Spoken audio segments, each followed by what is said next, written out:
네, 오늘 새벽에 9월 FOMC 회의 결과가 발표가 됐습니다. 그 어느 때보다 고민이 많았던 만큼 이번 결과를 두고 다양한 해석들이 나오고 있는데요. 그래서 오늘은 FOMC 결과와 관련돼서 좀 더 심층 있는 분석 들어보는 시간 마련했습니다. 한국경제신문의 한상춘 논설위원과 함께합니다. 어서 오세요. 네, 안녕하십니까.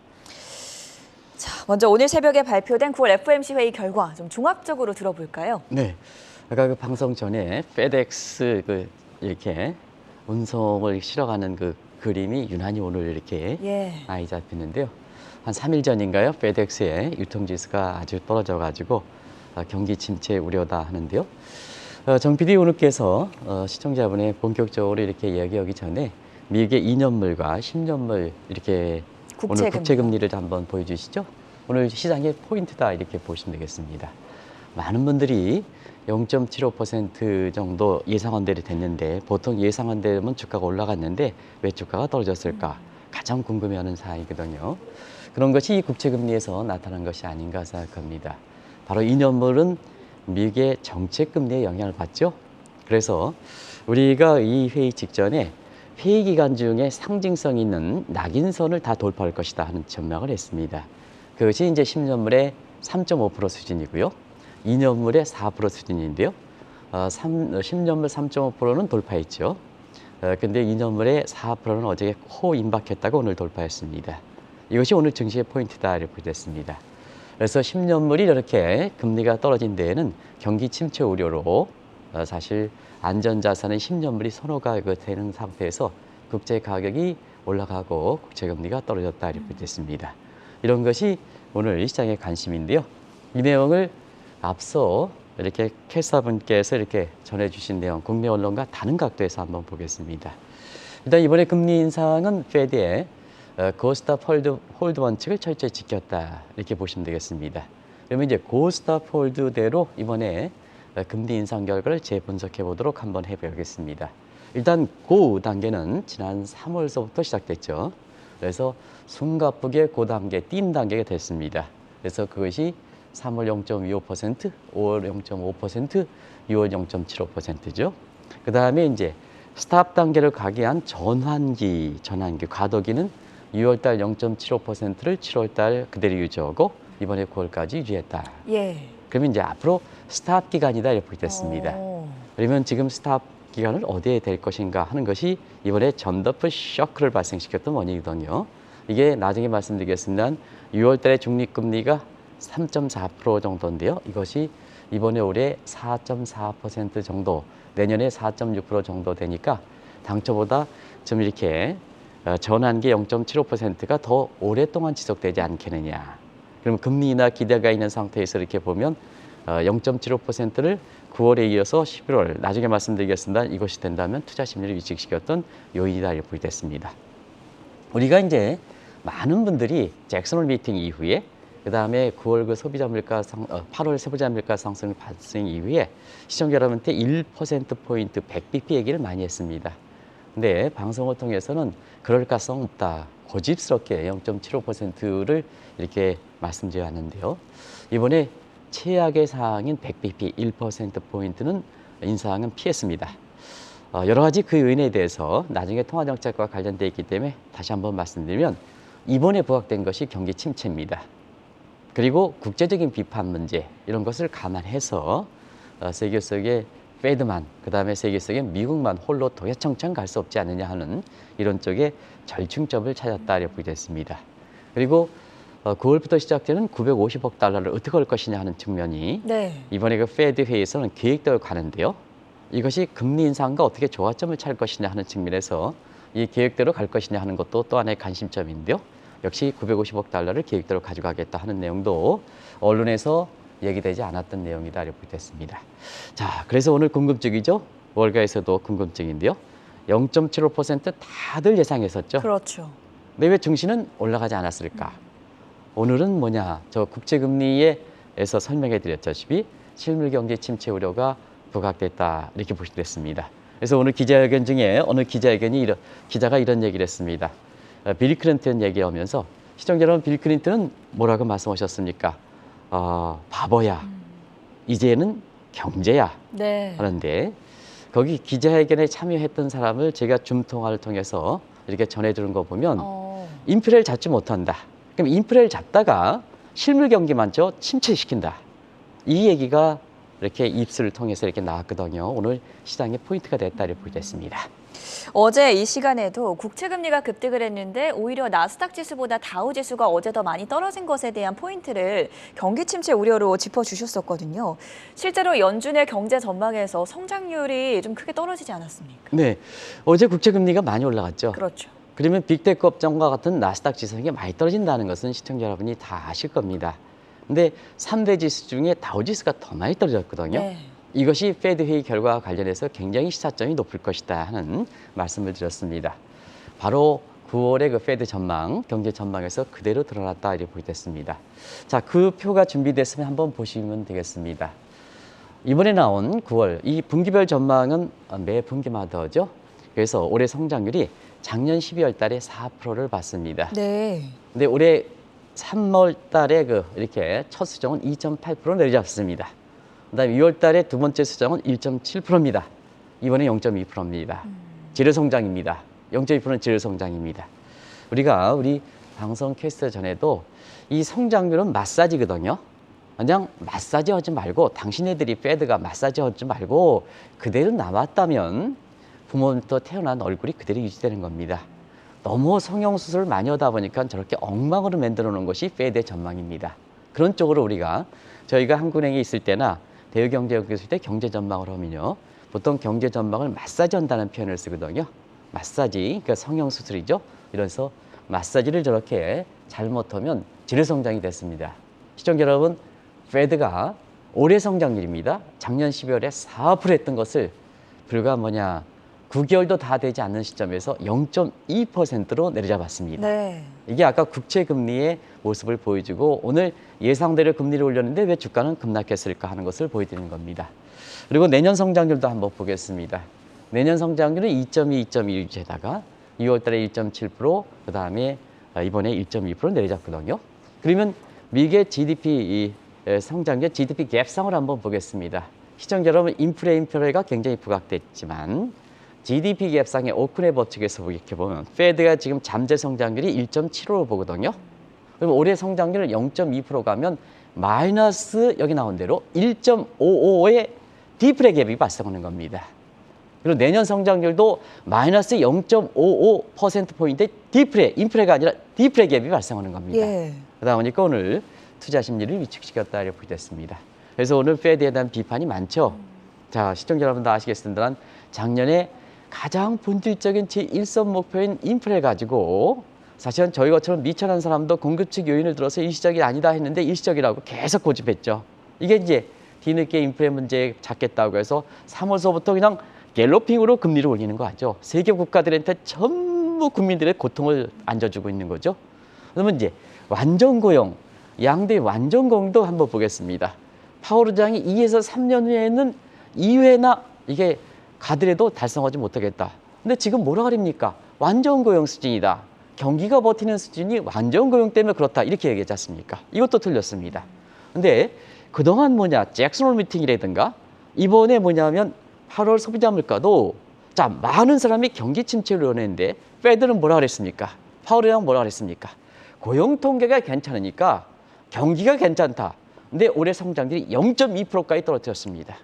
0.2%. 이걸 그래서 지금은 물가도 틀리고 그다음에 고용 통계도 틀리고 그리고 경기마저 틀렸다. 그래서 오늘 기자회견에 참여했던 이렇게 미국의 한 기자가 바보야. 인플레를 잡다가 저 0.2% 떨어지면 경기마저 잃어버리다. 아무리 당신네들이 경기를 감소한다 하더라도 지금 스토어그레치라든가 이런 사람들이 금리를 올리는 것이 물가를 잡지 못한다. 지금까지 반증되고 있지 않습니까? 맞지 않습니까? 그래서 경기마저 이렇게 된다 하는 이런 비판이 오늘 페드 이후에 시간이 갈수록 시장에 대한 평가, 페드 정책에 대한 평가가 나오면서 이 문제가 굉장히 불거질 것이다 하는 것을 말씀드리겠습니다. 연준의 경제 전망 정말 중요한 포인트들을 짚어주셨는데요. 향후 금리 인상의 경로를 알 수 있는 걸 우리가 점도표라고 하는데 이번 9월 회의에서는 이 점도표에 대한 관심도 꽤나 크지 않았습니까? 네, 점도표의 낫프로트에서 그 금리는 뭘까? 금리는 뭘까 네. 하는 것을 말씀드려요. 그 금리는 구속력이 없는 금리입니다. 단순히 FOMC 멤버들의 참여하는 사람들을 가지고 결국 거기에 앞으로 금리를 어떻게 될 것이냐 하는 이 측면에서 일부 전문가들이 마치 점도표에 참여하는 사람들의 의견이 구속력이 있는 것처럼 얘기하는 부분에 대해서도 이렇게 오늘 그 정확하게 시정해 드리겠습니다. 네. 그리고 그 금리는 점도표상에 나오는 금리의 평균 추세선은 뭐냐? 오늘 4.4% 내년에 4.6% 하는 것, 그 평균값에 해당되는 부분은 그건 중립금리입니다. 그러면 시청자 여러분께서 오늘 뭐 기준금리를 0.75% 올렸고 또 점도표상의 금리는 똑같은 게 아니냐 하는데 전혀 그렇지 않습니다. 그래서 오늘 기준금리는 Federal Fund Rate 그리고 온 FFR 금리를 보조지표로 사용하는 거다 이렇게 보시면 되겠습니다. 그래서 오늘 0.75%는 다들 아시겠습니다는 이게 정책금리 기준금리입니다. 그리고 적정금리 얘기가 최근에 많이 나옵니다. 이건 적정금리는 사후금리입니다. 페드의 정책이 제대로 평가됐는지 네. 정책 의학에 맞춰서 스탠포드의 존 테일러 교수가 뭐냐 했던 사후적인 평가잣대입니다. 페드 정책이 통화 정책이 잘 됐느냐 사후입니다. 사전적으로 적재금리를 얘기하는 것은 아니다 하는 걸 꼭 좀 말씀드리겠습니다. 그리고 이번에 얘기하는 것이 중립금리다 이렇게 보시됐습니다. 이 중립금리는 자 실물 경제에 영향을 주지 않는 금리 수준이다 이렇게 보시됐습니다. 그래서 닷프로트상에 오늘 4.4% 그다음에 내년에 4.6% 나오는 것은 바로 중립금리다. 이 중립금리를 이해하려면 페드의 통화정책의 데이터 디펜던트 방식과 옵티멀 컨트롤 룰에서 최적 통제 준칙이라는 게 있습니다. 다소 어렵긴 하지만 사실 이 표상에 나오는 이렇게 향후의 금리 인상 경로다 이렇게 보시됐습니다. 그래서 이것이 이제 6월에 그 닷프로트가 3.4%인데요. 이것이 4.4%입니다. 자, 그러면 왜 오늘 점도표 쇼크가 됐느냐? 네. 0.75% 예상대로 올렸습니다. 근데 이 기간이 빨리 어느 정도 더 연장되느냐 아니면 빨리 끝나느냐? 빨리 끝난다면 금리 인하. 저 고스탑 홀드 원칙에서는 금리 인하가 바로 나오겠죠.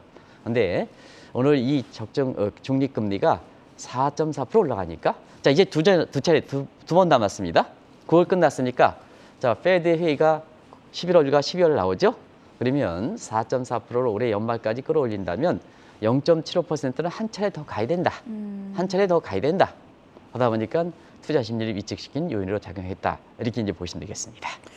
여기에 또 하나 주목을 받았던 게 현재 인플레이션 타겟팅 선인 2%를 상향 조정해야 된다. 이런 시각들도 요새 존재를 했거든요. 네. 여기에 대한 언급은 없었습니까? 이 기자회견 당시에 인플레 타겟팅 얘기하고 네. 그다음에 오늘 그 회의 결과가 공식적인 문서로 이렇게 해서 의사록에 나오게 쓴다는 인플레 타겟 문제도 잭슨 홀 미팅에서 계속해서 거론된 사항이거든요. 근데 이 문제에 대해서는 추후 과제로 네. 지금 넘겨놓은 상태입니다. 그리고 인플레 타겟팅의 상향 조정 문제의 필요성 문제에 대해서는 많이들 이렇게 시청자 여러분이 전해주셨기 때문에 시간 관계에서 여기서 약하도록 하겠습니다. 자, 2% 고집하면 8% 금리를 내리기 위해서는 금리를 월등히 많이 내린다. 그러면 국민들의 빚으로 인해서 금리가 많이 올라가니까 저기 나가 떨어진다, 거리로. 그리고 국통등을 가중시킨다. 그렇죠. 중간선거 패퇴한다. 그리고 금리를 이렇게 미국 금리를 많이 내면 달러가 강세돼서 자 인플레를 다른 국가에 수출한다. 한국에 수출한다. 다른 국가에 반란이 일으킨다. 그러다 보니까 요 인플레 타겟팅을 좀 올려주면 금리 인상폭이 금리 인상이 낮아질 수 있지 않습니까? 그런 조점인데요. 이거는 인플레 타겟팅의 상향 조정 문제는 이번에 결론을 맺지 못했습니다. 아마 12월 정도에는 페드에서는 결론을 맺지 않겠냐 하는 것이 현지의 통화 정책과 관련된 전문가들의 시각이다 이렇게 보겠습니다.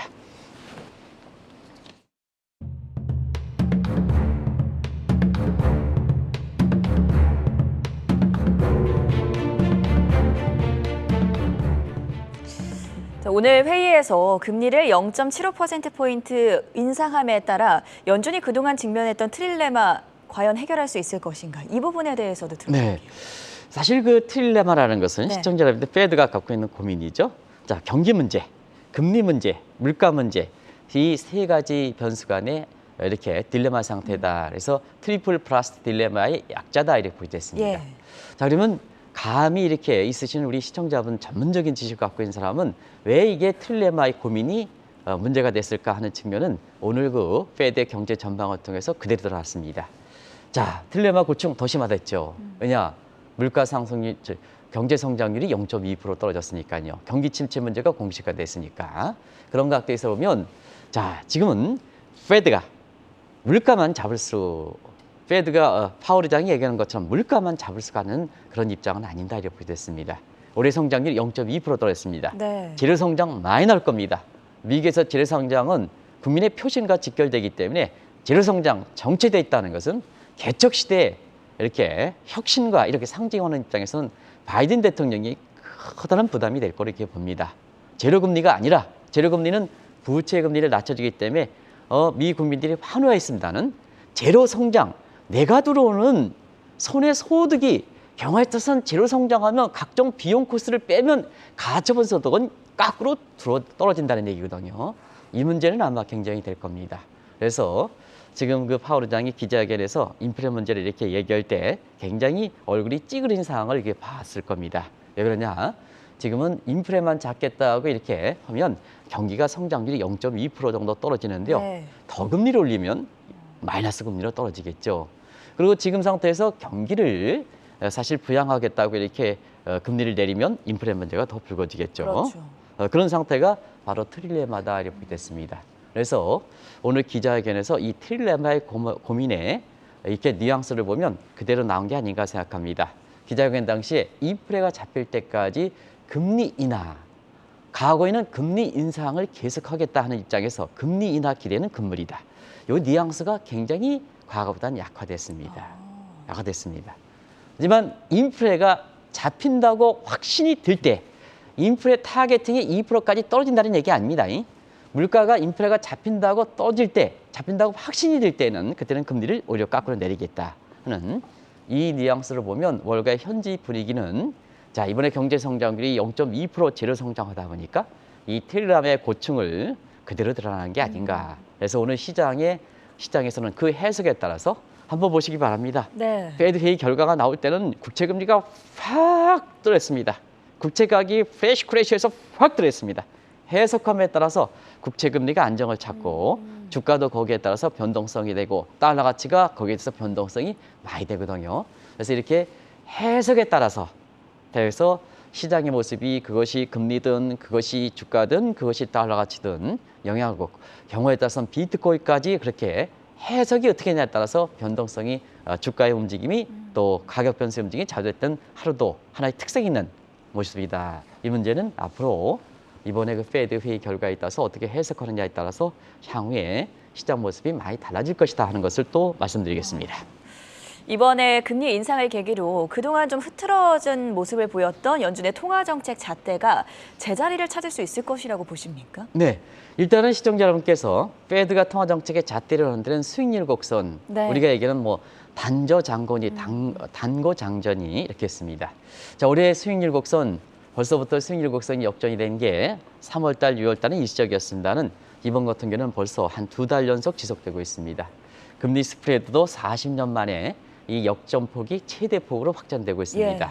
자, 그러면 페드 자체에서 용역을 줘서 경기 침체, 경기 진단으로 장단기 금리 스프레드를 강장 중시하는데 많이 본인들이 주장해놓고 이게 역전 현상인데 자, 이번에 경기 침체 신호로 받아들이지 않았거든요. 경기가 괜찮다.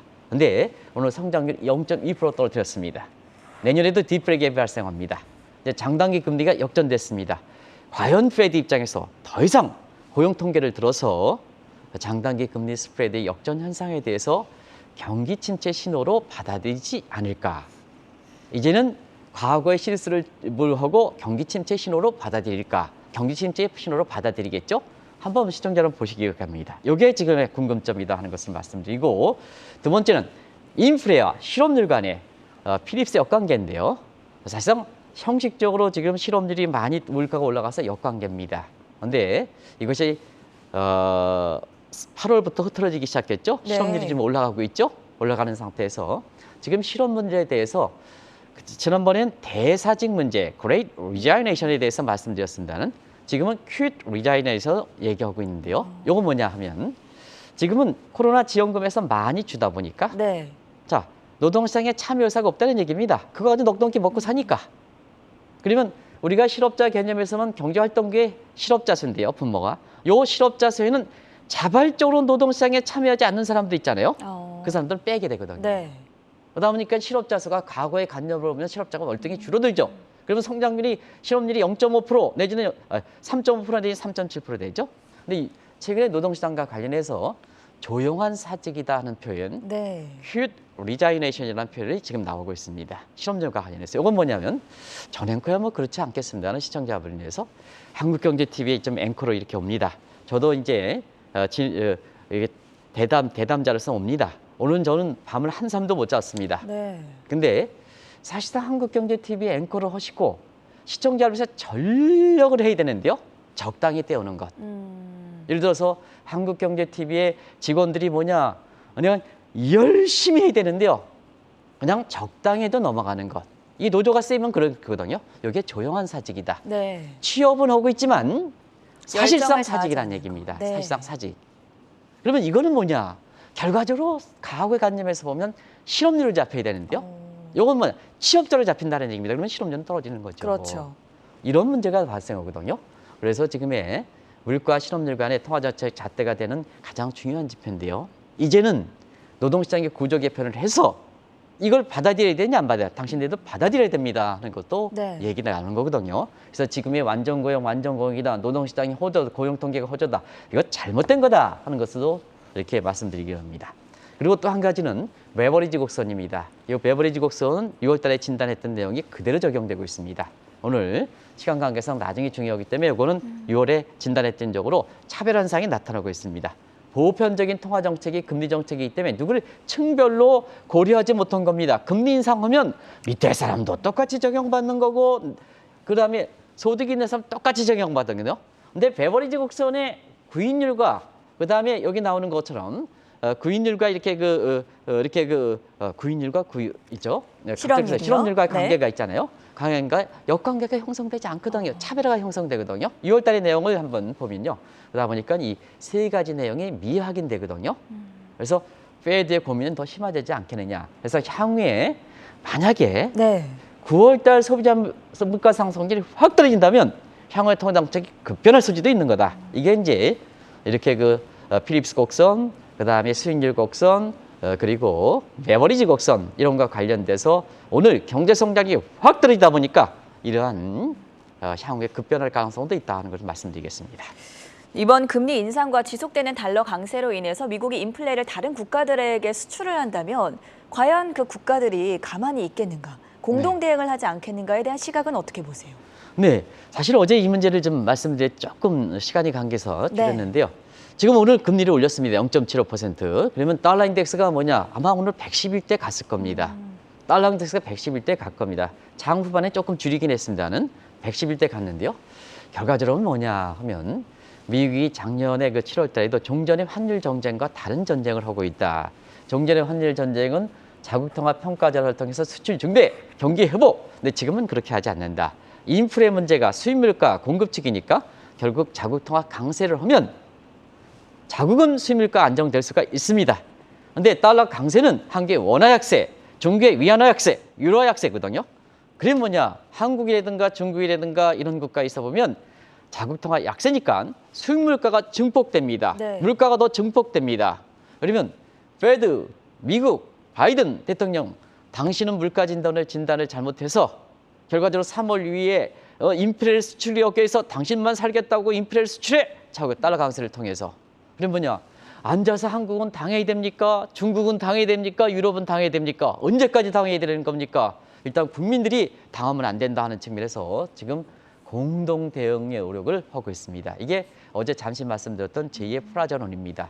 이 문제도 다시 한번 아마 이번에 페드 회의를 계기로 해서 전 세계적으로 이미 내년에 디플레, 미국도 디플레 갭이지 않습니까? 월드뱅크도 내년에 디플레가 발생한다는 얘기거든요. 세계경제 침체.